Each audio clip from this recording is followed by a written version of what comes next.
Hey y'all, what's up? This is Mary Jane Wild, and this is the Mary Jane Wild podcast. All right, y'all, so I just want to get right into it. You guys already know, right, what today is. Today is June 10th. June 10th. Basically, it's June 19th. It's an annual celebration for when slavery ended in the U.S., and it's the holiday, basically June 19th, 1865. That was the day that the federal troops arrived in Texas and freed the slaves that were in Texas.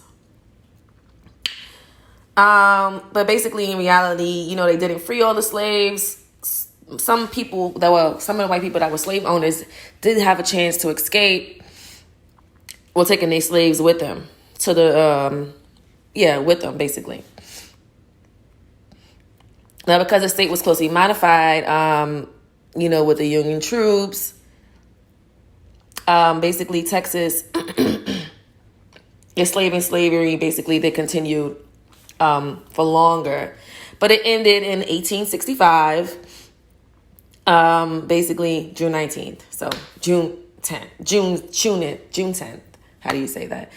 So basically, yes, it marks the date of American history and basically for freedom for Black people and basically freedom for us. So yes, it's an important holiday. That's what today is. And happy Juneteenth, everyone. I don't know why I have a problem with saying that, Juneteenth. But yeah, happy Juneteenth, everyone. So basically, I don't know if you guys seen that Killer Mike, what is it called? Trigger warning with Killer Mike. I think he had a few seasons, a few episodes already, one season. Is it like 6? I think it's like only 6 episodes. It's really, really, really, really, really good. It's basically him going black, like basically pro-black for 3 days. Which is amazing. So basically, he doesn't do anything that has to do with white. Anything, it has to be all black. So he couldn't drive his car because white people make cars. Well, not black people make cars, basically. He couldn't. Everything was just pro-black. Everything was black. So he had to eat from black restaurants or black. He had to make sure wherever the black restaurants got their food from, it had to be like a black farm.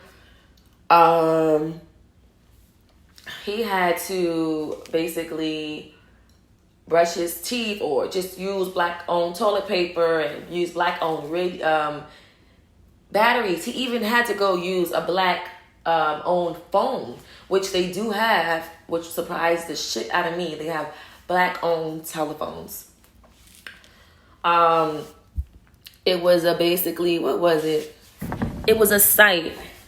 Basically, I think is it an app or is it just a site where you can go on and they basically you can shop for everything black. You shop for everything black. So while he was on there, he actually went to a place called Your Supermarket and Bookstore that was in Georgia. It was Athens, Georgia. Which was basically he got his like canned beans and just canned foods. It was just black owned, and then they actually got their stuff from a black farm, and his name was Muhammad or something like that. I think he was Israelites. So whatever, not Israelite. He was 5% or a Farrakhan, basically what Malcolm X was. So that's in Georgia. I mean, not in Georgia. It's in Georgia. It's in Athens, Georgia. It's called Your Supermarket and Bookstore. And then he actually went down to another place that was black owned. It's called Doggone Good Barbecue. And that's in Athens, Georgia also. So it was a black owned, but as he went there and ordered food, he actually found out that they actually get their food from not a black owned farm or not black owned anywhere. So just because they were black owned, they got but that doesn't mean they get their stuff from a black owned farm. They actually got it from white or whatever. It wasn't black. So yeah, that was very interesting. Like he did everything black. So he couldn't take the bus, I think, because black people didn't make buses, so he had to walk everywhere. He couldn't get a hotel because he wasn't in his state, so he was in a different state. I think he was somewhere else, so he had to sleep on the park bench. It was crazy. He did it for 3 days. He couldn't even smoke weed because he was just thinking that he got his weed from California, and if you go back to California, the dispensaries and the growers, they aren't black. So it was very interesting. So he ended up not smoking weed for 3 days, basically doing everything pro-black for 3 days, which was amazing. I don't think I can do that, but I can almost do it. But it got crazy to where you actually had to like really think about it. All your little utensils, everything you do, everything you buy, it's owned by not black people. So yeah, that season was really, well, that special, the whole thing, because I watched the whole thing. It was really good. It shed a different light on me for Killer Mike. I didn't know he was just so pro-black. Like, I love that. And it also made me think, and I watched it today too. I just watched it this morning. It also made me think like how much black people we're still like suppressed of things. Like, we can't even do half of the things that we want to do. It just made me think about that. Oh yeah, it's another thing. It's something called the Green Book. It was actually, the Green Book. As a motorist, it's like the Negro motorist. Basically, it was an actual book back in 1936 to 1966. It was an actual book. Published by African American too in New York. His name was Victor Hugo Green, and it was basically called the Green Book. And the book, it was basically a guidebook for all the African American, everything African American down to wherever, like stores, everything you need to, like, basically you go like for road trippers. But it's a guidebook for all things that's African American, all the stores, all the supermarkets. Because back then we had a lot of things. We had a lot of supermarkets, we had a lot of stores, we had a lot of businesses. So basically that was the book. It basically told us where the businesses were and stuff like that. So I think that was interesting too, the Green Book. So back to the Killer Mike special. So he finally found a black farm. What's it, like a black farm? And that's where he later ate. And was really interesting because I actually want to go there. It's called Soul Food with a Twist. So it's like black lady. She's like 86 or 86 years old. And she actually digs up her fruit and her vegetables and whatever, collard greens and all of that. She actually digs them up and grow them right there. She has cows and everything out there. And it's actually in Georgia. In Athens, Georgia. And I didn't know Athens, Georgia used to be a predominant black area, but it still is. But we used to have a lot of businesses over there. But yeah, so then basically, so whatever she grows and she farms, she has an actual restaurant called Soul Food with a Twist, which is freaking amazing. It's amazing. So she actually, this 86-year-old lady, she actually grows her stuff and sell it in her restaurant. So that was really, really amazing. Now, there's another thing I wanted to touch on also, which I didn't really understand. But I don't know if you guys remember the Hells Angels. Basically, you see it on the motorcycles.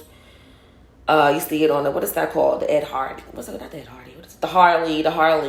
But basically, yeah, the Hells Angels, it's basically, I don't know if they still exist, but they probably do. It basically was a motorcycle club that was worldwide. And, they had little mottos like Angel Forever and Angels. Basically, that started in California in like 1948. And that was basically, I feel like that they were worse than the Bloods and the Crips. They was worse. And then not only that, they were racist also. They were racist. They were freaking racist. Basically, numerous police and international intelligence agencies classify the Hells Angels Motorcycle Club as a motorcycle gang, and basically that's what they said. They carry out world spread violent crimes, drug dealings, human trafficking, trafficking of stolen goods, gun running, extortion, prostitution, basically. human trafficking and prostitution. So, not only that, they were racist, and there were some people in there that were Nazis. They actually found out that they linked, basically the development of a white supremacy gang was linked to the motorcycle gangs, the Hells Angels. And I'm going to go right back to the Killer Mike episode where he was basically saying about the Bloods and Crips and how the Bloods and Crips started out helping the community. They really wanted to help. It really started out for good and all of this stuff. But the Bloods and the Crips is just what I was just thinking about. It's just what black people use. Well, we get it from y'all. Y'all had the Hells Angels, the white people. They had the Hells Angels. They were like the worst gang ever. Racist Nazi gangs. And also, with the, basically with the Ku Klux Klan. I want to get to that with the Ku Klux Klan. That was always, what was that? What did they say? They say that was supposed to start out for the good. So if you really think about it, all these gangs really did start out for the good.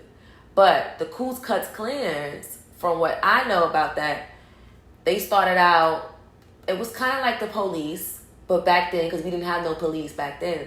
So they started out, you know, basically they were for the men, because a lot of men were working and the women were staying home. So it started out for the men, basically making sure that the women were safe. So if they would get calls, like, oh, they're beating on their woman, because a lot of back then they used to beat on their woman, they used to do all that. So when they get calls, they would send the Ku Klux Klan out there, and it didn't matter your race, it didn't matter if you were black, if you were white, they would just call the Ku Klux Klan out there, and boom, they would come. I think they would warn you, they would beat you, and if you do it again, they would lynch you. So the lynching thing, it was for any race. It was just for men who used to beat on their woman, who used to kill their woman. There was a lot of stuff going on. So that's when they would call the Ku Klux Klan, come out there, they would lynch them. But then it happened, a racist thing. I forgot what happened. It was the real racist thing that happened. So basically, they started a lot of basically that happened, but the black man got called down. Well, they got called out for a black guy. And then I guess they flipped it and they used it as a racist thing. So the Ku Klux Klan ended up turning into, basically some of them were racist, so it started to be a racist thing, where they started just going around just lynching black people. So, yeah, the gang shit, it always starts out, right, as good. But somehow it always gets flipped on black people. It's like, I don't understand. Always get flipped on black people. Like, I feel like they just, what they do is they put us down. They put us down. They try to take whatever we got. They try to, just so they can make business. And all this slavery shit and all this racist shit and all this shit that they doing, they make money off of it. They actually getting rich off this shit. Because they keeping it all between them. They keeping the dollars in rotation in between their community. That's what they were saying about the black people, how we should sit together and it should stay in our community with the community dollars. And that's what Killer Mike was going to do too in his special. He was also doing that in his special. He had a community. He started his own community, his own black money, his own everything. They were growing their own crops. They were doing everything within that community. I think that's a great idea. That's a great idea. But everybody just stick within the community of black people. If we keep all our money together and we keep everything within this black community and we start making our own businesses and we start supporting each other instead of, telling them, that shit's whack. Or even if it is whack, help them. We got to help our people. We got to stick together. That's one thing we don't do. We're the biggest haters of each other. We hate each other. You see somebody else doing good, we be like, or if you see somebody doing bad and you see them, they need help, you just leave them there. Well, no, we got to start helping each other, building each other up. And that's the only way. We got to do it together. But, yeah, guys, I kind of just want to touch on that. you know, it's June. I always say June, but yeah, June 10th.